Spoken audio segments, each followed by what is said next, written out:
Hey everyone, Nathan back here again after a little while. It's been a little bit of a weird season. I've been pretty busy, even though it's summer. Um, so tonight's topic is pretty important to me because one statement can have a difference on someone's life. One word can have an impact that will last generations. The topic tonight is friendship and love and caring for others. So to start, I would like to read a passage from Job. That is in Job chapter 3, or no, it's actually in Job chapter 2, and it says this.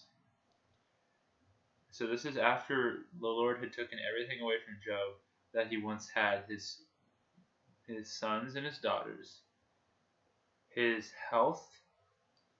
He took away all his land, his animals. He took away everything that he could without taking away his life or his wife and his friends. And this is what happens. In verse 11, when Job's three friends, Eliphaz the Temanite, Bildad the Shuhite, and Zophar the Naamathite, heard about all the trouble that had come upon him, they set out from their homes and met together by agreement to go and sympathize with him and comfort him. When they saw him from a distance, they could hardly recognize him. They began to weep aloud, and they tore their robes and sprinkled dust on their heads. Then they sat on the ground with him for 7 days and 7 nights. No one said a word to him, because they saw how great his suffering was. I want you to notice that Job had friends. He had friends. Now, I understand those friends were not exactly what you call good friends for the most part. But this first dialogue, that you could tell that they were talking, but you see, they were not speaking. His friends were there to comfort him in a time of suffering. His friends were there for him when he needed them the most. And I just want to start by this. The world does not revolve around you as a person. Does not revolve around me. Does not revolve around you. And I want to say that and make that clear, because oftentimes in our Christian walk, we get the idea that somehow we still control our lives when we chose to give our life to God. We're in a very united relationship with God, and Satan is the one who wants to take that away. And one of the ways that he tries to get you away from God is by making you make all the decisions of your life, which is not really you at all, but just Satan in you. Do not let yourself be strayed away from God by letting yourself make all the decisions, not even without consulting God, but just not letting God work through you. Do not be the owner of your life. You are not the owner of your life. Throw that idea out of the window. I do not want you to think that you control your life, because that is where sorrow, sadness, and everlasting death is found. I just wanted to address that quickly. And now to the actual meat of what I was talking about. Friendship and brotherhood and sisterhood and all these things are unfathomably significant in others' lives. Personally, for me, I was impacted by someone a long time ago, and this particular someone led me down a path of sin by asking me to look something up on my computer because I did not know what it was. I tell you, it is a disturbing path to go down if you follow what people say. But you see, that one phrase had an impact on me for years to come. And for us, I think that almost all of us could think of something that someone said that we still remember to this day because of the impact that it had on our lives. And I want to encourage the fellow Christian or anyone watching this video that, we can have friends. We can have a lot of cool friends. We can have a lot of good groups to hang out with. We can have a lot of great fun. But I want to warn you, when you see someone sitting alone at lunch, please, for God's sake, for His glory, go and talk to that person. For His sake, do not let yourself be disprepared when the Lord asks you to do something. Do it, not for your glory, but for His glory.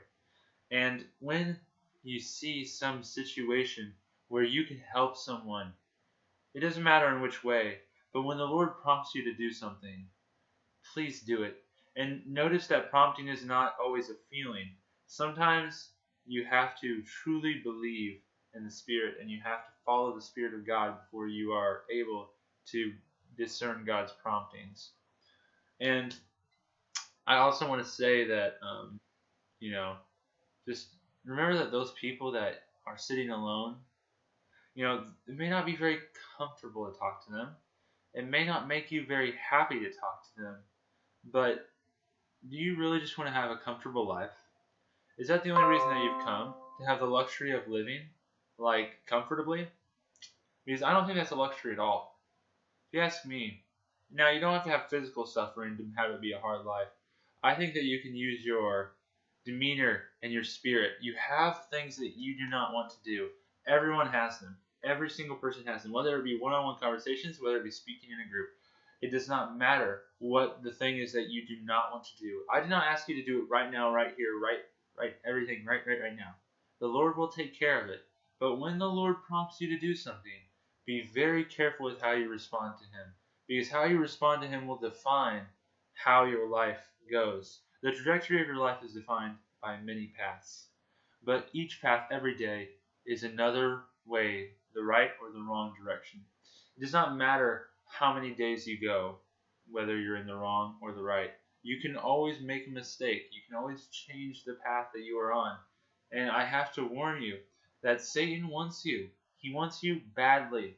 You see, God says that He jealously longs for our spirit, and He does. He wants you so desperately to be His. And He doesn't want you to be His as in He wants to make you a slave, and He wants to make you something that you are not. In fact, God wants not to be equal with you, but to be one with you. You see, in a relationship with a man and a woman, usually the man and the woman come to agreement, come to terms with each other. And that is what God wants to do with us. He wants to be in us and us in Him, as the bondage and unison of marriage and relationships do. You trade yourself and you give yourself for someone else. The sacrifice of Jesus created that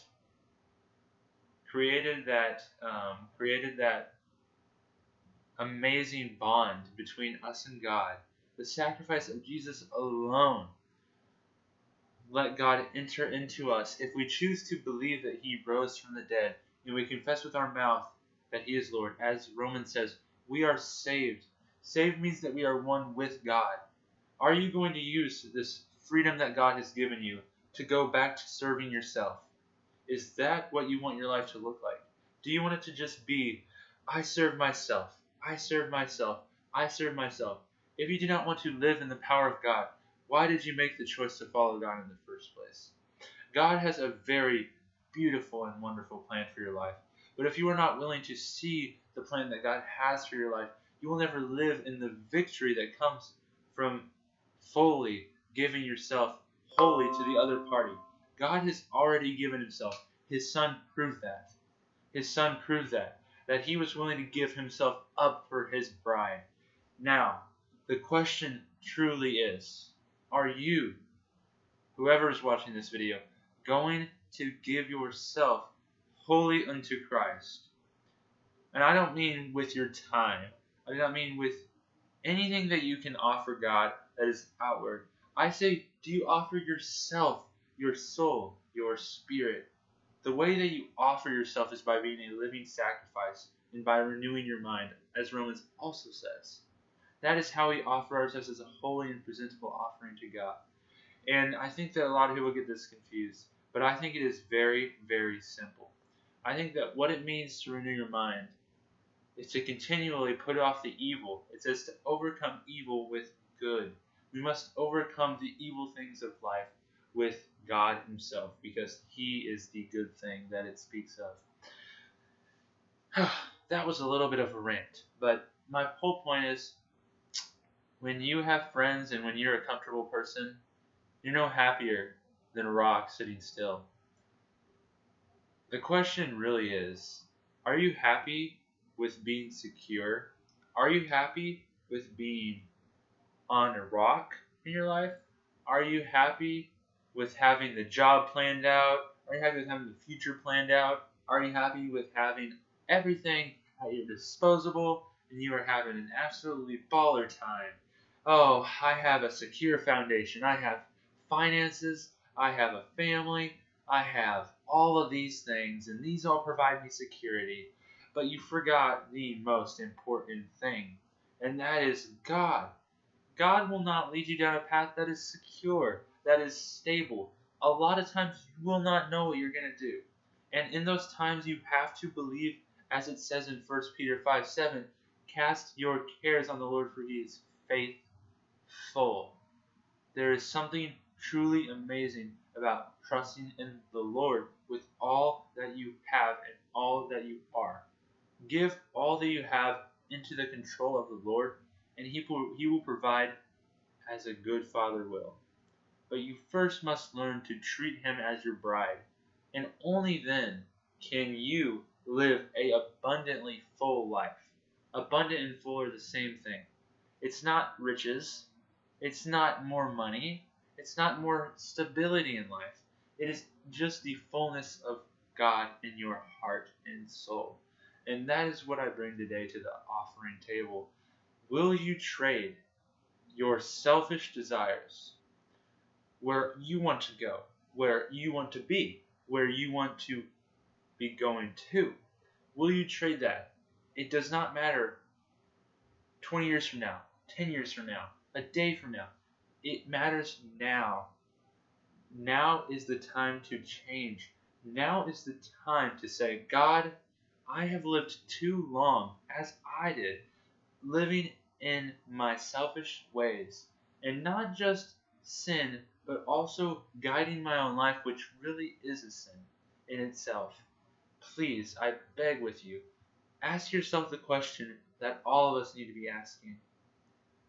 Am I following God's plan for my life, or have I made a counterfeit plan to establish myself as the secure being instead of God?